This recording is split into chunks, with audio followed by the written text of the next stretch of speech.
Hello बच्चों, स्वागत है आपका फिर से अपने चैनल ऑल अबाउट साइंस पर। कल हमने 9th क्लास का चैप्टर 1 शुरू किया था, मैटर इन आवर सराउंडिंग्स। आज है उसका पार्ट 2। कल हम बात कर रहे थे कि हम मैटर को किस तरीके से क्लासिफाई कर सकते हैं।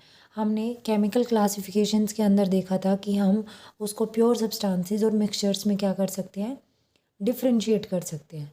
तो कल मैंने आपको होमोजेनस और हेटेरोजेनस मिक्सचर के बारे में भी कुछ कुछ बताया था। आज हम डिटेल से देखेंगे कि होमोजेनस और हेटेरोजेनस मिक्सचर होते क्या है। तो अपने टॉपिक पर आ जाते हैं। सबसे पहले होमोजेनस मिक्सचर। जैसा कि कल मैंने आपको बताया कि होमोजेनस मिक्सचर्स वो मिक्सचर होते हैं जिनकी यूनिफॉर्म कॉम्पोजिशन होती है थ्रू आउट द फॉर्म, कह सकते हैं, या हम थ्रू आउट द टाइम। तो विच हैव यूनिफॉर्म कॉम्पोजिशन, और साथ में हम कह सकते हैं कि जिसकी प्रॉपर्टीज़ भी क्या होती हैं, यूनिफॉर्म होती हैं। They are called homogeneous mixtures. इन्हीं को, होमोजेनस मिक्सचर्स को ही हम सॉल्यूशन भी बोलते हैं। तो this is the main point कि होमोजेनस मिक्सचर्स को ही हम क्या बोलते हैं, सॉल्यूशन बोलते हैं।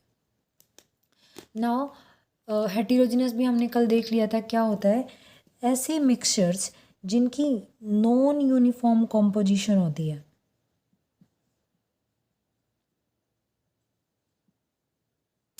या हम कहें नॉन यूनिफॉर्म प्रॉपर्टीज होती हैं। कल वाली क्लास में मैंने बताया था कि इजीली आप कैसे डिफ्रेंशिएट कर सकते हो, कैसे बता सकते हो होमोजेनस और हेटेरोजेनस मिक्सचर्स के बारे में। अभी हम देखेंगे इनके एग्जांपल्स। तो first of all let's focus on homogeneous mixtures.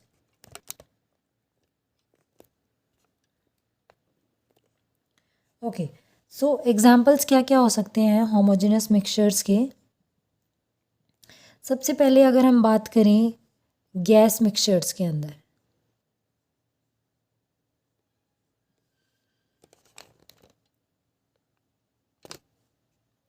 So gas mixtures में जैसे एयर हमारा क्या है, होमोजेनस मिक्सचर है। प्रोटेक्टिव गैसेस जो होती हैं, जैसे हमें यूवी रेज हमें प्रोटेक्ट कर, ओजोन लेयर जो है यूवी रेज से प्रोटेक्ट करती है। तो जो प्रोटेक्टिव गैसेस होती हैं they are also homogeneous mixture.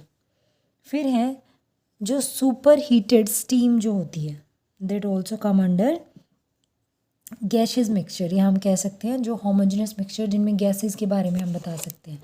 ठीक है, तो सुपर हीटेड स्टीम। हमने गैस मिक्सचर्स के एग्जांपल्स में देख लिया, ये सब होते हैं। उसके बाद होते हैं सॉल्यूशंस।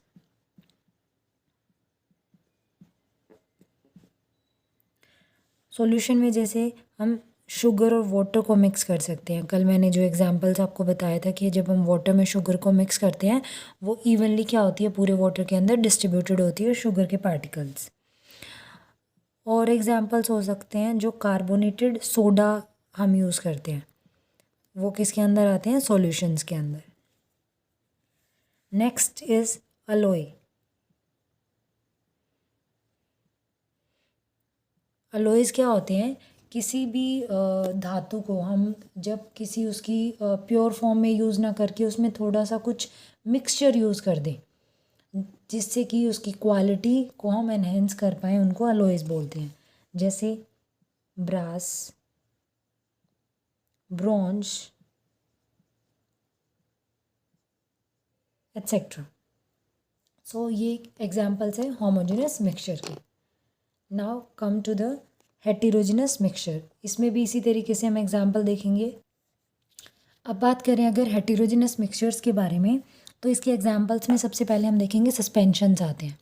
सस्पेंशंस कौन कौन से, जैसे आयरन स्लज हो गया,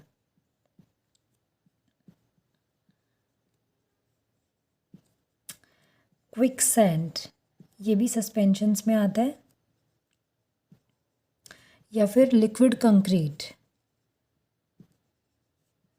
आपको 9th क्लास के अकॉर्डिंग इतने ज़्यादा इनके एग्जाम्पल्स लर्न करने की ज़रूरत नहीं है, लेकिन अगर आप +1 में जब केमिस्ट्री पढ़ते हैं तो वहाँ पे इनका यूज़ होता है, यहाँ पे सिर्फ समझाने के लिए है। उसके बाद इमल्शंस। इमल्शंस में क्या आते हैं, जैसे हम ऑयल को वाटर में मिक्स कर दें कल भी मैंने बताया था कि हेटेरोजेनस मिक्सचर जैसे आपस में मिक्स नहीं होते हैं, हम ऑयल वाटर को मिक्स करेंगे हमें अलग से क्या होगा, उनका कॉम्पोजिशन अलग अलग मिलेगा, उसको क्या बोलते हैं, इमल्शंस। मिल्क भी एक इन्हीं चीज़ का एग्जाम्पल है। उसके अलावा सभी खाते हैं मेयोनीज, ठीक है, तो ये भी क्या आता है, इमल्शन के अंदर आता है। नेक्स्ट इज सॉलिड सॉल या कोलोइड, इसको हम बोल देते हैं। इसके अंदर आता है आयरन और,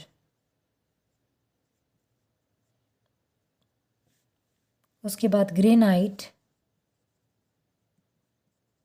मार्बल एट्सेट्रा। इनके अलावा there is one more thing that is aerosols. Aerosols आप जैसी एग्जांपल देखेंगे आपको समझ आ जाएगा एरोसोल्स क्या होते हैं।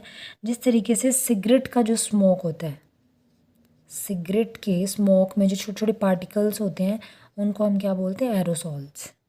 उसके अलावा water spray, this is also an example of aerosols.